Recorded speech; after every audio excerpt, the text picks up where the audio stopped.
നമ്മുടെ നാട്ടിൽ UK CBT exam clear ചെയ്ത് NHS ഇൻ്റർവ്യൂവിന് വേണ്ടി വെയിറ്റ് ചെയ്യുന്ന ഒരുപാട് നഴ്സസ് ഉണ്ട്. അപ്പോൾ ഇപ്പോഴത്തെ ഈ ഒരു സിറ്റുവേഷനിൽ അവർക്ക് കൊടുക്കാൻ പറ്റുന്ന ഒരു ബെറ്റർ ഓപ്ഷൻ എന്താണ്? കറണ്ട് സിറ്റുവേഷനിൽ UK നേഴ്സസിൻ്റെ റിക്വയർമെൻറ്റ്സ് വളരെ കുറവാണ്. അതുകൊണ്ട് തന്നെ റിക്രൂട്ട്മെൻറ്റ് പ്രോസസ്സും NHS വളരെ സ്ലോ ഡൗൺ ചെയ്തിരിക്കുകയാണ് നേഴ്സസിന് എടുക്കുന്നത്. അപ്പോൾ ഈ ഒരു സിറ്റുവേഷനിൽ നമ്മുടെ നേഴ്സസിന് ചെയ്യാൻ പറ്റുന്ന ഏറ്റവും നല്ലൊരു ഓപ്ഷൻ അവർ OET സ്കോർ എക്സ്പയർ ആവുന്നതിന് മുമ്പ് അവർക്ക് ന്യൂസിലൻഡും ഓസ്ട്രേലിയൻ രജിസ്ട്രേഷൻ എടുത്തിടാം. അപ്പോൾ ഇതിൻ്റെ അഡ്വാൻറ്റേജ് എന്താണെന്ന് വെച്ചിട്ടുണ്ടെങ്കിൽ once they get the Australian registration അവർക്കൊരു എംപ്ലോയറെ കണ്ടുപിടിക്കാനൊരു ചാൻസ് ഉണ്ട്.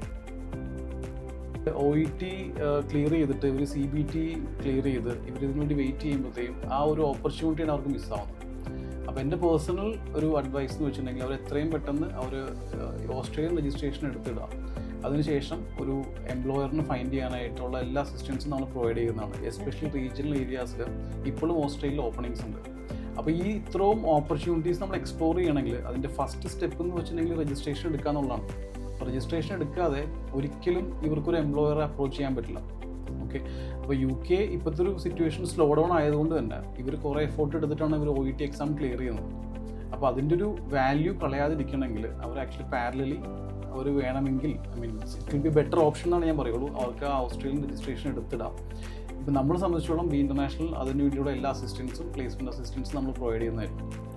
നമുക്ക് കുറേ എൻക്വയറീസ് വരുന്നുണ്ട് ജോബ് ഓഫറിൻ്റെ, അതായത് നമുക്കൊരു ലാംഗ്വേജ് സ്കോർ ഒന്നും ഇല്ലാണ്ട് വർക്ക് ചെയ്യാൻ പറ്റും എന്ന രീതിയിൽ പറഞ്ഞുകൊണ്ട്. അപ്പോൾ അതിൻ്റെയൊക്കെ ഒരു സത്യാവസ്ഥ എന്താണ്? ജിജിമോൾ ഇതിനകത്ത് മനസ്സിലാക്കുന്ന ഒരു കാര്യം എന്താണെന്ന് വെച്ചിട്ടുണ്ടെങ്കിൽ ഓരോ കൺട്രിക്കും അതിൻ്റേതായ റെഗുലേഷൻസ് ഉണ്ട്. ഓക്കെ, ഇപ്പോൾ ന്യൂസിലൻഡ് നഴ്സിംഗ് കൗൺസിലിൻ്റെ രജിസ്ട്രേഷൻ എടുക്കാതെ ഒരിക്കലും വർക്ക് ചെയ്യാൻ പറ്റില്ല, നേഴ്സായിട്ട് വർക്ക് ചെയ്യാൻ പറ്റില്ല. ഓക്കെ, ഇവിടെ വർക്ക് ചെയ്യുന്ന ഒരു നേഴ്സിന് ഓസ്ട്രേലിയയിൽ ഒരു ജോബ് ഓഫർ കിട്ടിയിട്ടുണ്ടെങ്കിൽ വിത്തൗട്ട് ദീസ് ലാംഗ്വേജ് റിക്വയർമെൻറ്റ്സ് അത് 100% ഒരു ഫേക്ക് ആയിരിക്കും. ഓക്കെ, കാരണം അങ്ങനെ ഒരിക്കലും പ്രാക്ടിക്കലി പോസിബിൾ അല്ല. എങ്ങനെയാണ് അവിടുത്തെ ഗവൺമെൻറ്റിൻ്റെ അവിടുത്തെ നഴ്സിംഗ് കൗൺസിൽ രജിസ്ട്രേഷൻ ഇല്ലാത്ത ഒരു ഇൻ്റർനാഷണലി ക്വാളിഫൈഡ് ആയ നേഴ്സിന് വേറൊരു രാജ്യത്ത് പോയിട്ട് നേഴ്സായിട്ട് വർക്ക് ചെയ്യാൻ പറ്റുന്നത്? ഓക്കെ, അപ്പോൾ ഇങ്ങനത്തെ ഒരു സിറ്റുവേഷൻ ഇവിടെ ഇങ്ങനൊരു ഹ്യൂജ് സിറ്റുവേഷൻ ഉണ്ട്, അല്ലെങ്കിൽ ഒരു ഡിമാൻഡ് ഉണ്ടെന്ന് കണ്ടിട്ട് പലരും അത് യൂട്ടിലൈസ് ചെയ്യാൻ നോക്കുന്നുണ്ട്. ഓക്കെ, അപ്പം നമുക്ക് ഓസ്ട്രേലിയയിൽ പോയിട്ട് നമുക്ക് കറക്റ്റ് പാത്ത് വേയിൽ കൂടെ നമുക്കൊരു ജോബ് ഓഫർ കിട്ടണം, അല്ലെങ്കിൽ രജിസ്ട്രേഷൻ കിട്ടണമെന്നുണ്ടെങ്കിൽ നമ്മൾ ആക്ച്വലി ഈ പറയുന്ന പ്രോസസ്സിങ് ചെയ്യണം. ഓക്കെ, അതിൻ്റെ ഫസ്റ്റ് റിക്വയർമെൻ്റ് ആണ് നിങ്ങൾ as it's an English speaking country നിങ്ങൾക്ക് ലാംഗ്വേജ് റിക്വയർമെൻറ്റ്സ് മീറ്റ് ചെയ്യണം. പിന്നെ ചെയ്യേണ്ടത് ആ രജിസ്ട്രേഷൻ എങ്ങനെ എടുക്കുക എന്നുള്ളതാണ്. ഓക്കെ, അപ്പോൾ ഓസ്ട്രേലിയൻ രജിസ്ട്രേഷൻ എടുക്കാനുള്ളൊരു പ്രോസസ്സിംഗ് ആണ് നിങ്ങളെ ഹെൽപ്പ് ചെയ്യുന്നത്. ആ രജിസ്ട്രേഷൻ കിട്ടിയതിന് ശേഷം പിന്നെ നെക്സ്റ്റ് ഒരു പ്രോസസ്സ് എന്ന് വെച്ചിട്ടുണ്ടെങ്കിൽ അവിടുത്തെ ഒരു എംപ്ലോയറെ നമ്മൾ കണ്ടുപിടിക്കുക എന്നുള്ളതാണ്.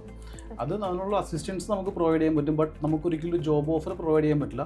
പക്ഷേ നമ്മുടെ കോൺടാക്ട്സും നമ്മുടെ കണക്ഷൻസും വെച്ചിട്ട് നിങ്ങൾക്ക് അവിടെ ആ ഒരു പ്ലേസ്മെൻറ്റ് അസിസ്റ്റൻസ് നമുക്ക് പ്രൊവൈഡ് ചെയ്യാൻ പറ്റും. That doesn't means that we offer you a job offer. Okay, നമുക്ക് ജോബ് ഓഫർ നമുക്ക് പ്രൊവൈഡ് ചെയ്യാൻ പറ്റില്ല, പക്ഷേ അതുവരെ നിങ്ങൾക്ക് ഹെൽപ്പ് ചെയ്യാൻ പറ്റും. അതുവഴി നിങ്ങൾക്ക് ഒരു മൈഗ്രേഷൻ പാത്ത് ഞങ്ങൾക്ക് അസിസ്റ്റൻസ് ചെയ്യാൻ പറ്റും. കാരണം ഇത് ലീഗലി ചെയ്യുന്നത് മാറ ഏജൻസ് ആണ്. ഓക്കെ, ഒരു മാറ ഏജൻസി വഴി നിങ്ങൾക്ക് ചെക്ക് ചെയ്യാം. അപ്പോൾ നിങ്ങൾക്കൊരു ജോബ് ഓഫർ ലെറ്റർ കിട്ടുവാണെങ്കിൽ നിങ്ങൾ ചെയ്യേണ്ടത് ഒരു ഏജൻസിക്ക് നിങ്ങൾ പേയ്മെൻറ്റ് കൊടുക്കുന്നതിനേക്കാൾ മുമ്പ് തന്നെ ഈ ഓഫർ ലെറ്റർ വാലിഡ് ആണോ എന്ന് നിങ്ങൾക്ക് ചെക്ക് ചെയ്യാം. ചെക്ക് ചെയ്യണമെങ്കിൽ നിങ്ങൾക്ക് ആക്ച്വലി ഇമിഗ്രേഷൻ്റെ വെബ്സൈറ്റിൽ പോയി ചെക്ക് ചെയ്യാം. ഇങ്ങനൊരു എംപ്ലോയർ ഉണ്ടോ, ഈ എംപ്ലോയർ അക്രഡിറ്റേഷൻ ഉണ്ടോ, പിന്നെ നിങ്ങൾക്കൊരു ലൈസൻസ്ഡ് ഇമിഗ്രേഷൻ അഡ്വൈസറിൻ്റെ അടുത്ത് ചോദിക്കാം ഈ ഓഫർ ലെറ്റർ കറക്റ്റ് ആണോ, ഇവർ ഈ പറയുന്ന റിക്വയർമെൻറ്റ്സ് എല്ലാം കറക്റ്റ് ആണോ എന്ന്.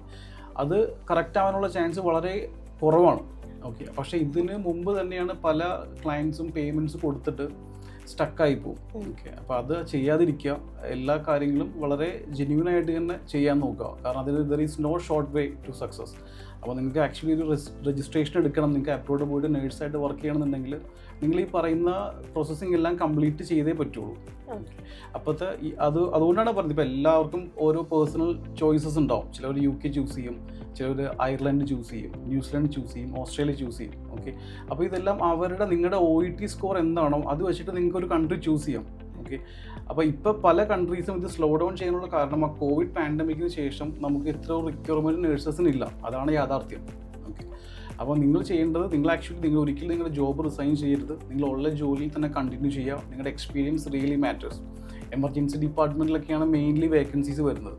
അപ്പോൾ നിങ്ങളൊരു എമർജൻസി ഡിപ്പാർട്ട്മെൻറ്റിൽ വർക്ക് ചെയ്യുന്ന നേഴ്സാണെങ്കിൽ നിങ്ങൾ ആക്ച്വലി നിങ്ങളുടെ ജോലി കണ്ടിന്യൂ ചെയ്യുക. ഒപ്പം തന്നെ നിങ്ങൾ ഈ OET എഴുതി നിങ്ങൾ ആ ഒരു സ്കോർ ഉണ്ടെങ്കിൽ നിങ്ങൾ ആ രജിസ്ട്രേഷൻ എടുത്തിടാം. ഓക്കെ, അപ്പോൾ എപ്പോഴും നിങ്ങൾക്ക് ഒരു ഓപ്പർച്യൂണിറ്റി വരും. അപ്പോൾ ആ ഒരു ഓപ്പർച്യൂണിറ്റി നിങ്ങൾ മിസ് ചെയ്യാതിരിക്കുക, അതിന് വേണ്ടിയിട്ട് മാക്സിമം ട്രൈ ചെയ്യുക. നമ്മുടെ നാട്ടിൽ UK CBT എക്സാം ക്ലിയർ ചെയ്ത് NHS ഇൻ്റർവ്യൂവിന് വേണ്ടി വെയിറ്റ് ചെയ്യുന്ന ഒരുപാട് നഴ്സസ് ഉണ്ട്. അപ്പോൾ ഇപ്പോഴത്തെ ഈ ഒരു സിറ്റുവേഷനിൽ അവർക്ക് കൊടുക്കാൻ പറ്റുന്ന ഒരു ബെറ്റർ ഓപ്ഷൻ എന്താണ്? കറണ്ട് സിറ്റുവേഷനിൽ UK നേഴ്സസിൻ്റെ റിക്വയർമെൻറ്റ്സ് വളരെ കുറവാണ്.